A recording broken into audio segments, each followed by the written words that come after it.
के सीमांकन या पहचान के लिए भूखंड में प्रवेश कर सकते हैं। आपको निर्देशित किया जाता है कि सर्वेक्षण के उद्देश्य से भूखंडों की पैमाइश या जांच पड़ताल करने तथा वृक्षों, जंगलों, खड़ी फसलों या ऐसी अन्य बाधाओं जैसा भी आवश्यकता हो को हटाने अथवा काटने में उन्हें सहयोग एवं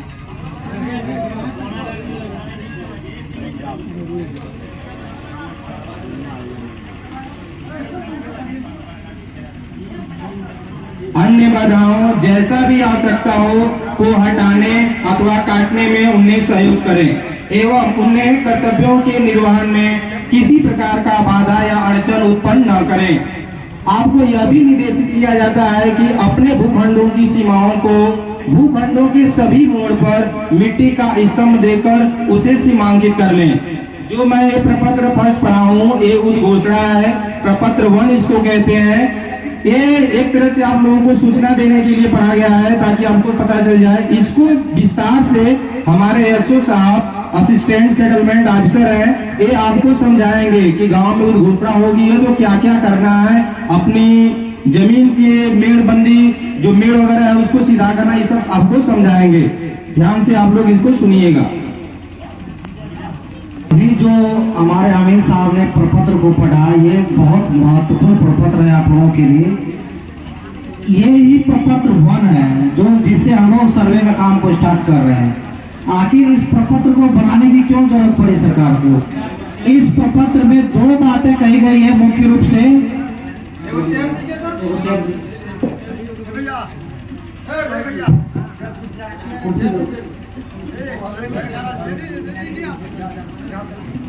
इसमें मुख्य रूप से 2 बातें कही गई है।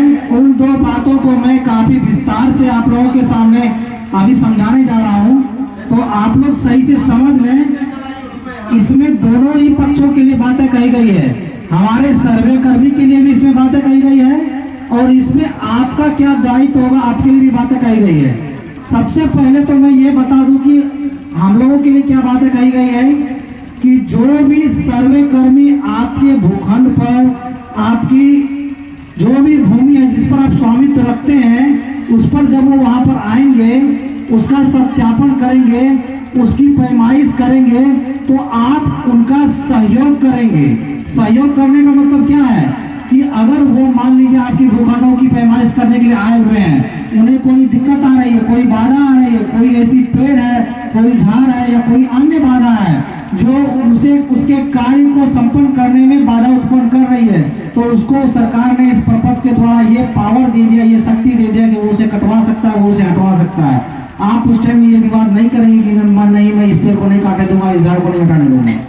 तो ये बातें हैं कि और आप घबराएंगे नहीं, ये आपके कार्य के लिए ही। अगर अमीन साहब जाते हैं वहां कुछ सत्यापन करने तो आपके कार्य के लिए ही जा रहे हैं, वो आपकी जमीन के लिए ही जा रहे हैं वो। दूसरी बात आपके लिए क्या कही गई है इसमें कि आप अपने भूखंड की सीमाओं को अच्छे से सीमांकित कर लेंगे, अपने मेड़ वगैरह को अच्छे से बना लेंगे, अगर टूटी फूटी है तो उसको मरम्मत कर लेंगे, टेढ़ी मेढ़ी हो गई तो उसको सीधा कर लेंगे, ताकि जब हमारे कर्मी आएंगे आपकी भूमि का सत्यापन करने के लिए तो उसे भी आसानी होगी और आपको भी आगे चल के समस्याएं कम होगी।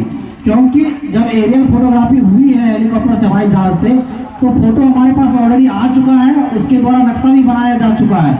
उस नक्शे को हम अपने अमीन कर्मियों को अमीन साहब को देंगे, वो उसको ले जाके भूखंड पर सत्यापन करेंगे, उसमें प्लॉट नंबर डालेंगे। अगर उस टाइम उनको कुछ लगेगा कि नहीं इसमें सुधार की जरूरत है, कोई लाइन सीधी नहीं है नक्शा में, ये लाइन यहाँ से नहीं गई है, ये यहाँ से गई है, कोई रास्ता यहाँ से नहीं थोड़ा इधर से गया हुआ है, तो उसको भी वो वहाँ पे चिन्हित करेंगे, फिर उसको हम लोग सुधार के लिए उस नक्शे को आगे भेजेंगे। तो इसलिए जब वो भूमि पर आएंगे आपको तो आपको पूरा सहयोग करना है। तो ये तो बातें थी प्रपत्र 1 की, ये पूरी बातें अभी सिर्फ प्रपत्र 1 की है। इस तरह से बहुत सारे प्रपत्र हैं जिसके द्वारा सर्वे के कार्य को संपन्न किया जाएगा। तो अब जो दूसरा प्रपत्र है जो डायरेक्ट सीधा आपसे जुड़ा हुआ प्रपत्र है, उस प्रपत्र के बारे में मैं आप लोगों को विस्तार से समझाऊंगा। उस प्रपत्र को आज ही अभी से ही आपको भरना है और सारे दस्तावेज को संलग्न करना है उसमें और उसको जमा भी करना है। दूसरा जो प्रपत्र है उस प्रपत्र का नाम है स्वामित्व निर्धारण का प्रपत्र और स्वघोषणा का प्रपत्र। इस प्रपत्र को प्रपत्र दो बोला गया है। ये प्रपत्र आपसे जुड़ा हुआ प्रपत्र है, ये आपके लिए ये बनाया गया है। ये प्रपत्र ये है स्वामित्व निर्धारण का प्रपत्र या स्वघोषणा का प्रपत्र। इसको अच्छे से समझ लेंगे, अभी मैं समझाऊंगा आपको, क्योंकि ये आपको अभी भरना है, आज से ही कल से ही भरना है इसको। देखिए इसमें क्या क्या करना है। इसमें सबसे पहले तो आपको अपना राजस्व ग्राम भरना है, थाना नंबर भरना है, आपका अंचल भरना है, आपका जिला भरना है। तो राजस्व ग्राम जो भरना है उसको भी समझ लेंगे कैसे भरना है। आपकी भूमि जिस राजस्व ग्राम में है, कई बार बहुत बड़े जमींदार होते हैं, एक से ज्यादा राजस्व ग्राम में भूमि होती है, तो जिस भूमि का ब्यौरा इसमें देंगे उसी राजस्व ग्राम का नाम इसमें भरेंगे। उसके बाद देखिए बहुत सारे कॉलम बने हुए हैं, बहुत सारे खाके बने हुए हैं इसमें। सबसे पहला खाका जो है इसमें रैयत का नाम भरना है, जिसके नाम से भी वो भूमि है उस रैयत का नाम उसमें भरना है। दूसरा कॉलम है स्थायी पता। स्थायी पता भरना है। आपका किसी भी ग्राम पंचायत में जमीन है तो ऊपर उस ग्राम पंचायत का नाम लिखना है, लेकिन अस्थायी पता में आपको अपना पता ही देना है, अस्थायी जो पता है वो। तीसरा कॉलम जो है, तीसरा कॉलम वो बहुत इंपॉर्टेंट हो जाता है। क्यों? क्योंकि इसमें पूरा जमीन का ब्यौरा देना है। इसमें आपका जितना भी स्वामित्व रखते हैं जो जमीन का, उसका ब्यौरा देना है। ब्यौरा में क्या क्या देना है? खाता नंबर भरना है, खेसरा नंबर भरना है। खेसरा नंबर सिलसिलेवार तरीके से भरना है, जैसे मान लीजिए 412, 413, 417 खेसरा है तो एक सिलसिलेवार तरीके से उसको भरना है। उसके बाद रकबा भरना है, रकबा में डिसमिल भरना है, कितना डिसमिल है। उसके बाद चौहदी भरना है, उत्तर दक्षिण पूर्व पश्चिम जो भी आपका चौहदी है आपके भूखंड का। उसके बाद आपको ये भी भरना है कि वो भूमि किस प्रकार की है, वो खेतिहर भूमि है, बंजर भूमि है। उसके बाद आपको ये भी भरना है कि वो भूमि आपको कैसे मिली है, आपको दान में मिला है, आपने क्रय किया है, आपके पूर्वजों ने दिया है, आपको सरकार ने दिया है वार्षिक पर्चा वगैरह के थ्रू, या किसी भी अन्य तरीके से वो भूमि आपको प्राप्त हुई है, तो उसका भी ब्यौरा उसमें देना है। उसमें आपको जमाबंदी संख्या भी भरना है, जो आप रसीद कटाते हैं उसमें जमाबंदी संख्या होती है, तो वो जमाबंदी संख्या भी उसमें आपको भरना है। तो इस तरह से बहुत सारी चीजें इसमें भरनी है, और ये आपसे ही जुड़ा हुआ प्रपत्र है, इसलिए मैंने इतना विस्तार से समझाया इसको गलती नहीं करेंगे भरने में, क्योंकि अगर आप इसको भरने में गलती करेंगे तो फिर आपका काम होने में समय लगेगा। क्योंकि जब हम लोग सत्यापन करने लग जाएंगे और फार्म में गलत भरा हुआ रहेगा तो आपका रोक देंगे फाइल को, हम लोग फिर उसको सुधार करवाएंगे आपको बुला करके, तो समय लगेगा उसमें। तो इसलिए इसको बहुत अच्छे से भरेंगे। नहीं समझ में आएगा तो जो बुजुर्ग किसान है जो इससे पहले भी सर्वे दे चुके हैं उससे कोशिश करेंगे मदद लेने का। नहीं समझ में आएगा जनप्रतिनिधि से मदद लेंगे। नहीं समझ में आएगा हमारे अमीन साहब भी, माननीय मुखिया जी से हम ये आग्रह करते हैं कि कोई एक स्थल दे दें गाँव में बैठने के लिए, जहाँ पर वो बैठेंगे और ये फार्म भरने में आपका मदद भी करेंगे और कागज भी वहाँ इकट्ठा करेंगे आपका। इसमें जो कागजात भी आपको सारे शामिल करने हैं इस फॉर्म के साथ में। जैसे मान लीजिए आप किसी भूखंड पर अपना स्वामित्व दिखाते हैं तो कुछ ना कुछ कागजात आपके पास होगा, तो आपको जैसे मोटेशन हो गया, रसीद हो गया, आपका खतियानी जमीन है तो खतियान हो गया, उसका फोटोकॉपी, तो वो फोटोकॉपी भी इसमें संलग्न करना है। और इस फॉर्म को भरने के बाद इसका एक फोटोकॉपी भी करवा लेना है आपको। इसके पीछे जो जो कागजात आप दे रहे हैं वो सारे कागज का नाम लिख देना है और अमीन साहब से साइन ले लेना है रिसीविंग, कि हाँ अमीन साहब, ये प्रूफ हो जाएगा कि आपने अमीन साहब को अपना कागज दे दिया, जमा कर दिया है। तो ये रिसीविंग जरूर लेंगे आप लोग भरने के बाद। तो इतना करने के बाद उसके बाद एक तीसरा प्रपत्र है जिसको हम लोग प्रपत्र 3 बोलते हैं। हमारे सरपंच साहब आए हुए हैं यहाँ पर, सरपंच साहब, हाँ सरपंच साहब इस प्रपत्र के बारे में बहुत अच्छे से जानते हैं और सालों से ये काम करते भी आ रहे हैं। ये है वंशावली का प्रपत्र, आप लोग भी जानते होंगे इसके बारे में। तो वंशावली उन्हीं को देनी है जिनको की जरूरत है। जरूरत मीन्स क्या है, जैसे मान लीजिए आपके पूर्वजों के नाम से भूमि थी, उनका स्वर्गवास हो गया है तो उनको देना होगा। अगर जो पहली जीवित पीढ़ी है उसके नाम से खाता खुलेगा। सरकार ने ये नियम बनाया हुआ है कि मृत व्यक्ति के नाम से खाता नहीं खुलेगा, जीवित व्यक्ति के नाम से खाता खुलेगा, उसके नाम से ही जमीन को चढ़ाया जाएगा। तो आप लोग जो जिसको वंशावली की जरूरत है वो वंशावली फॉर्म सरपंच साहब से बनवा लेंगे।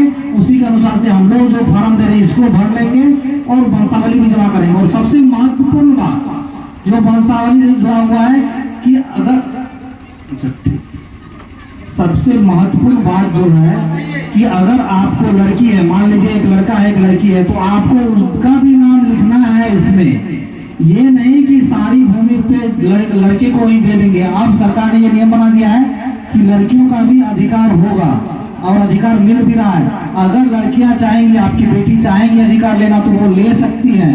तो वंशावली में सरपंच साहब से भी ये मेरा अनुरोध रहेगा कि वंशावली बनाएंगे तो लड़कियों के बारे में भी लिखेंगे, और जिन बच्चियों को नहीं चाहिए हिस्सा, वो नहीं लेना चाहते अधिकार, तो वो फिर एफिडेविट बना करके हमारे पास जमा करेंगे। हम उनका मौखिक रूप से साइन लेंगे, उनको प्रस्तुत करेंगे अपने पास, वो लिखेंगे मेरे सामने कि नहीं श्रीमान महोदय, हमें अधिकार नहीं चाहिए, हमारे भाई को ही और हमारे पापा को ही दे दिया जाए सारी भूमि।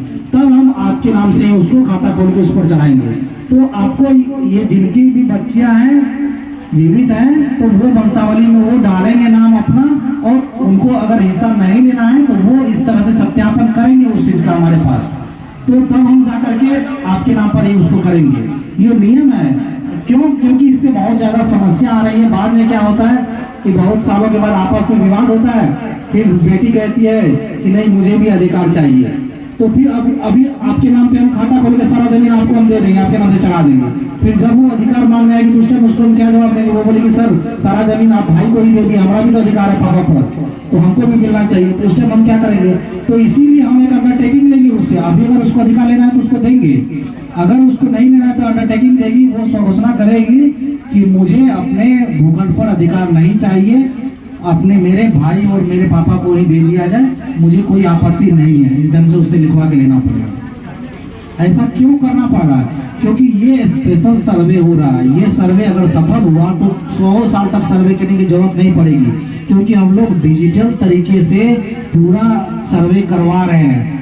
सर्वे इतना महत्वपूर्ण हो रहा है कि नए खतियान का निर्माण होने जा रहा है।